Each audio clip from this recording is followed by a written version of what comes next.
Petroff's equation for lightly loaded bearings. So it is a derivation explained by Petroff. He assumed that shaft and the journal are concentric. This can happen when radial load acting on the bearing is 0 or very small.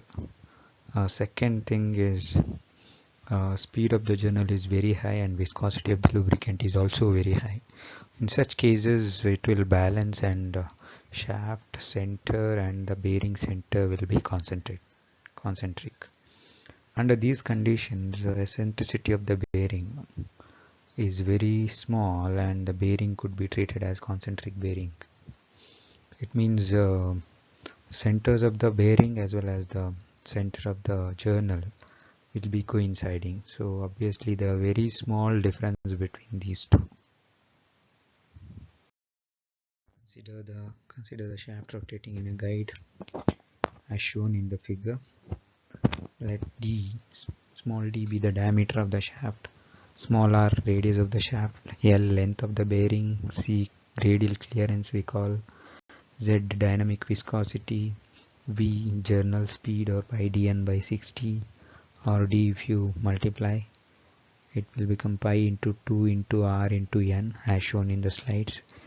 F small f is the coefficient of friction, A surface area, or pi into 2 r into L or pi d L. W is the load on the bearing, Fs is the frictional force acting on the bearing. To derive Petroff's equation we need to have some assumptions. First assumption is bearing carries a very small load, clearance is filled with oil, leakage is negligible, viscosity throughout is constant. So these are the assumptions that we do in the Petroff's equation derivation. Coming to the derivation, as we know that shear stress is equal to shear force by area. So it's also shear stress in the lubricant is also equal to shear stress is Z into V into C. So we know these two equations, number 1 and number 2. So equating, we get shear force Fs is equal to Z into V into A divided by C. We also know that velocity is equal to pi dn or nothing but pi into 2 into r into n, and also surface area of this is A is equal to pi dl which is equal to pi into 2 into r into L length of the bearing. So if you rewrite this equation 3 from the previous slide, we'll get the equation for the shear force Fs is equal to 4 into Z into pi square r square n into L divided by C, nothing but radial clearance. Also we know that frictional torque T is equal to frictional force into radius of the shaft. So if you substitute all those values which we have got it from the previous equation, that is T is equal to Fs into R, Fs we know, we just substitute the values into R, so we get equation number 4, that is T is equal to 4 times Z into pi square. Now this R into R square will multiply, that becomes R cube, N into L divided by C. So we also know that frictional torque in terms of coefficient of friction is equal to mu or F into W load into R, where W is the load or which can be rewritten as bearing pressure into projected area, which is nothing but P into L into D. or P into L into D is nothing but 2R. So we can rewrite those things. So substitute in terms of coefficient of friction W and R, we get equation 5, that is 2 into F into P L into R square.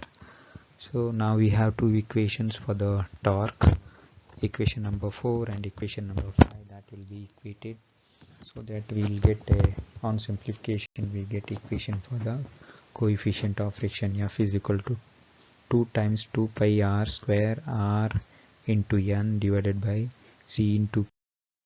If we rearrange or rewrite the equation, we get 2 pi square into R into Zn divided by C into P, or we can rewrite the equation F is equal to 2 pi square 10 to the power minus 6 R by C Zn by P, which is nothing but a Petroff's equation for the lightly loaded bearing after all unit conversions.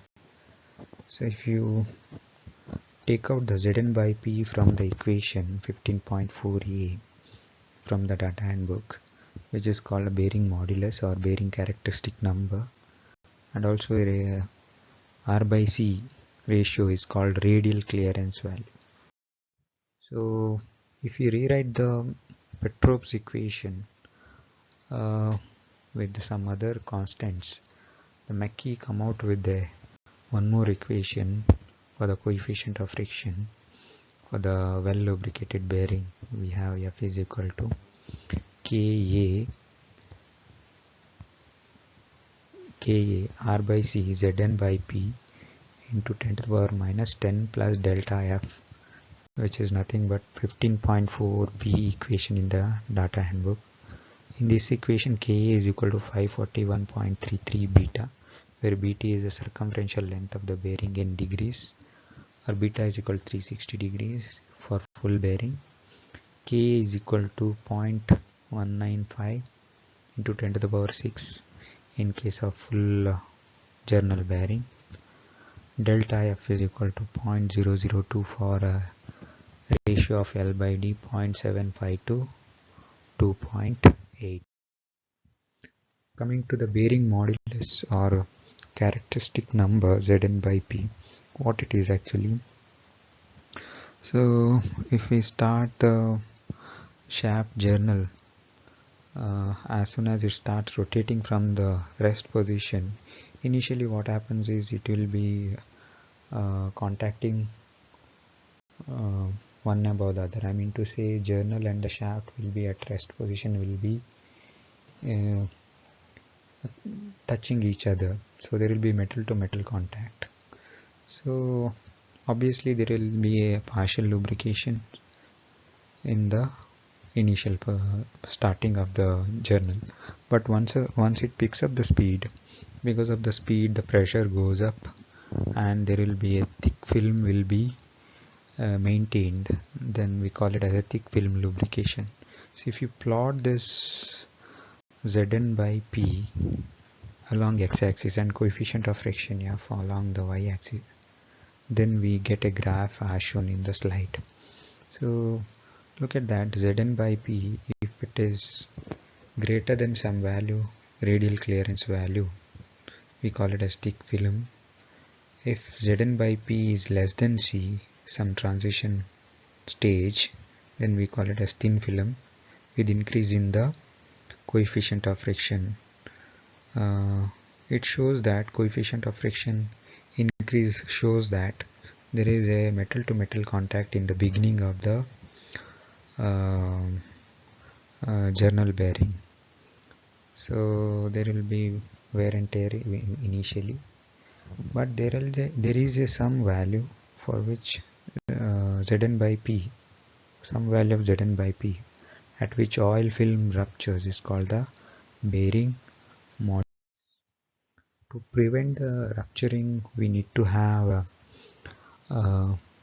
we need to maintain Zn by P at least 3 times the C, or for more fluctuating journal bearings we need to maintain at least 15 times the C value, 15 times the C value, and we can get the for different materials of the shaft and the bearing, we get C values from the data handbook table 15.6.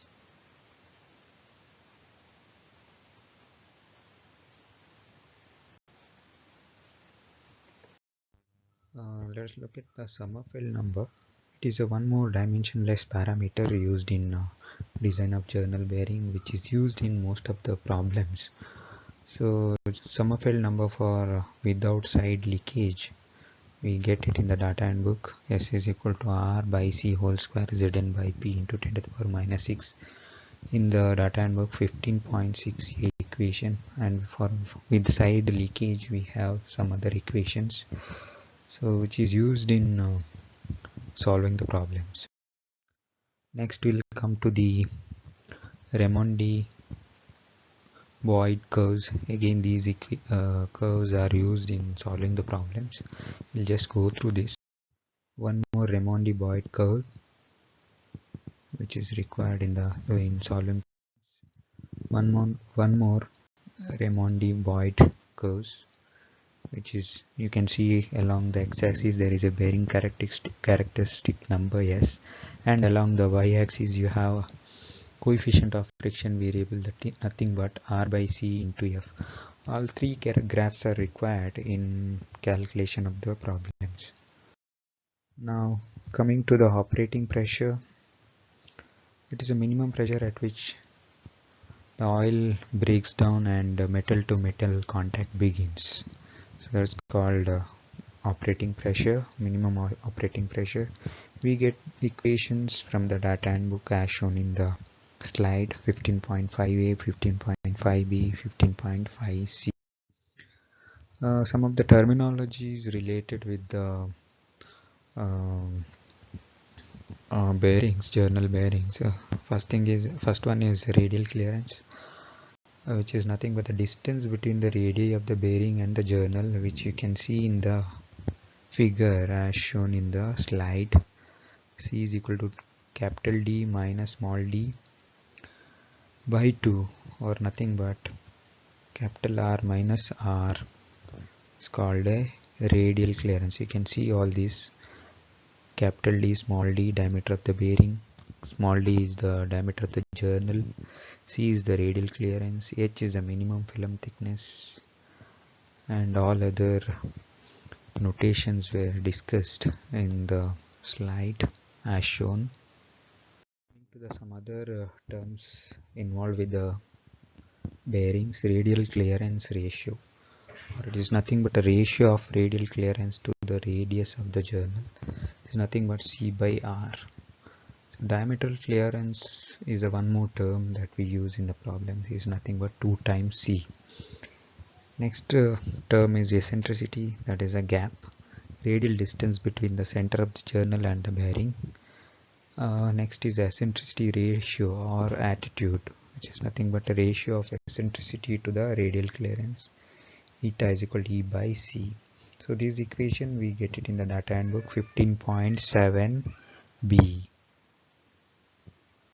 More terms involved with the minimum oil film thickness.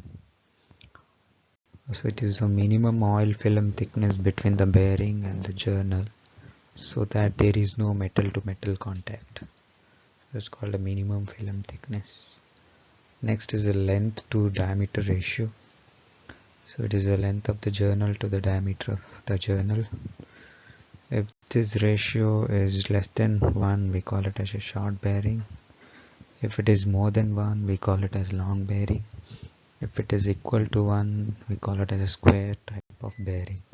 So standard value you take is 2. Some of the other terms related with the bearings, nothing but heat generated in bearing, which is nothing but power loss due to friction, which is converted into heat, and it must be radiated from the housing without producing excessive temperature. We get the equation from the data handbook for this heat generated, which is nothing but 15.11a. These equations are important when we solve the problems. Heat dissipated by the bearing, we get one more equation, HD, in the 15.11b and 15.11 11 C 15.11 C. So other equations that we get from the design data handbook, that is shear stress in the lubricant tau, viscous shearing force in the shaft, shearing torque T, frictional torque Tf, power loss P in kilowatts SI units. All these equations that we have used in previous derivation as well.